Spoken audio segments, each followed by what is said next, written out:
આ ભાગદોડવાળા જમાનામાં 1 કલાકનો એપિસોડ જોવાનો સમય નથી મળતો. હા, અમે તમારી માટે લઈને આવ્યા છીએ shorts clip. Yours podcast Gujarati shorts clip.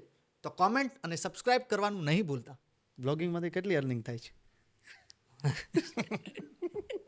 સવાલ થોડોક અઘરો છે. એટલે બાકી જ આગળનો એક સવાલ બનાવો પડ્યો. આ સવાલ તરત પૂછી લઉં કે Right, વિચાર્યા right. વગર જવાબ ના, આવે.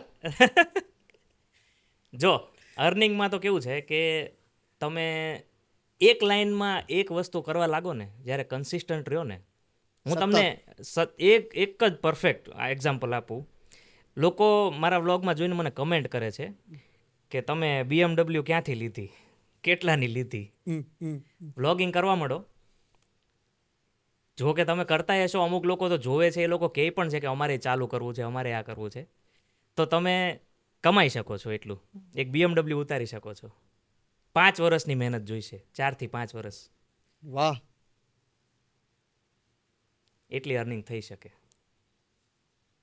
તમને અર્નિંગ કેટલી જગ્યાએથી છે એઝ એન એક વ્લોગરને? ખાલી તમને ફેસબુક ઉપર મૂકો ત્યાં છે, યુટ્યુબ પર મૂકો છો ત્યાં છે, કે બીજા અલગ સ્ત્રોત પણ હોય છે? બ્રાન્ડિંગ કે એવું લાવો છો આમાં? એવું Yes. કંઈ હોય છે?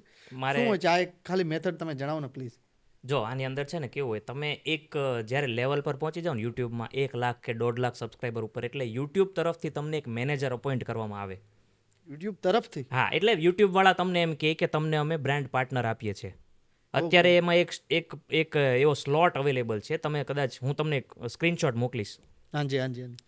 યુટ્યુબ વાળા એમ કહે કે બ્રાન્ડ પ્રમોશન કરવા માટે તમારે એક બ્રાન્ડ કનેક્ટ કરીને એક ઓપ્શન આવે છે, એ તમે કરી શકો 1.5 લાખ connect. સબસ્ક્રાઈબર થાય ને પછી. પછી જો એ તમારે ના કરવું હોય તો ઇન્ડિયામાં ઘણી એવી બધી એજન્સીઓ છે જે સારા લેવલ પર તમારી ચેનલને એનાલાઇઝ કરીને સારી રીતે ઓડિયન્સને શું જોઈએ છે એ પ્રમાણે તમને બ્રાન્ડ આપે. બ્રાન્ડ કનેક્ટ કર્યું, ચાલો, તો શું ફાયદો, કેટલો ફાયદો મળે એમાં? ઘણો ફાયદો થાય. એ લોકો તમારી ચેનલને એનાલાઇઝ કરીને તમને કહે કે આ બ્રાન્ડ તમે સ્પોન્સર કરો, તમારામાં તમને આટલો પ્રોફિટ થશે, આટલા પૈસા મળશે.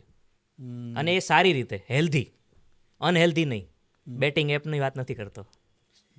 બેટિંગ એપ કોઈ દિવસ નેવર. હું કોઈને પ્રોત્સાહન નથી દેતો, ક્યારેય હું નથી કહેતો. સોશિયલ મીડિયામાં આજ સુધી મને ઘણી બધી વાર ઘણા બધા રમી સર્કલ, આ તે ફલાણ નામ નહીં કહું, પણ ઘણા બધા લોકોના મેસેજ આવે છે, ઘણા બધાના ફોન ઈમેલ આવે છે, પણ લાખો રૂપિયા દેવા તૈયાર છે, પણ નેવર આપણા લીધે કોઈની જિંદગી બગડે ને એવું નહીં કરવાનું. 100%.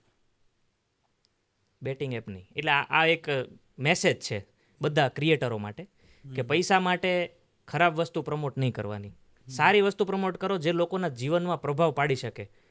મારો છોકરો જન્મ થયો, મારા છોકરાનો જન્મ થયો પછી ઘણી બધી ડાયપરની કંપનીઓ આવી, ઘણા બધા લોશનની કંપનીઓ આવી, એમ? ઘણા બધા, મારી છોકરી જ્યારે 4 વર્ષની થઈ ત્યારે ટોયઝના રિવ્યૂ આપવા માટે ઘણા બધી કંપનીઓ આવે. જે લોકોને ગમે છે, જે લોકોને આપણાથી ઇન્ફોર્મેશન પ્રોવાઈડ થાય છે, એ વસ્તુને પ્રમોટ કરો. વાહ. મારું માનવું એવું છે.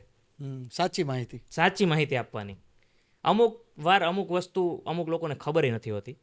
હવે મારી પાસે મેં હમણાં રિસન્ટલી એક વિડીયો બનાવ્યો જે એક ચશ્માનો છે, તમે કદાચ જોયો હોય તો, રેબેનના ચશ્મા કેમેરાવાળા. ઘણા બધાના કમેન્ટ આવ્યા કે ભાઈ આવા ચશ્મા તો અમે ક્યાંય જોયા જ નથી. મારી પાસે ચશ્મા છે જેમાં 2 કેમેરા છે. હું શૂટ કરવા જાઉં ને ત્યારે એમાંથી કરી લઉં ઘણી વાર, કોઈને ખબર ના હોય ને એવી રીતના. બ્લોગ? હા, વ્લોગ એમાંથી હું ઉતારી લઉં છું. રેબેન વાહ. સ્ટોરીઝ કહેવાય એને. એટલે આવી ઇન્ફોર્મેશન આપવાથી, જો કે એ બ્રાન્ડ પ્રમોશનવાળી નહોતી, બટ અમુક વાર એવી ઇન્ફોર્મેશન આપવાથી લોકોને ફાયદો થાય જરૂર પ્રમાણે. 100%. એટલે એ એક મને ગમે એવું કરવું.